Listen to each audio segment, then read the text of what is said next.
മാമരപ്പൂങ്കാവനത്തിൽ താമസിക്കുന്നോളെ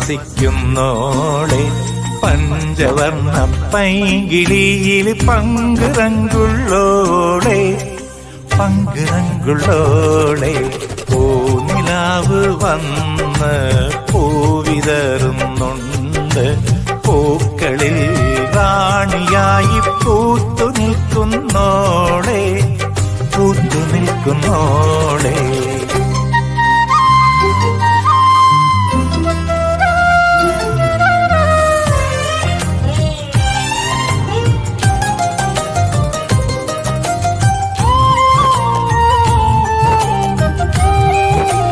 എന്റെ എഴുത്തുകൾ വായിച്ച് ഏറ്റവും കൂടുതൽ ചിരിച്ചത് ഞാനായിരിക്കും, കരഞ്ഞത് ഞാനായിരിക്കും.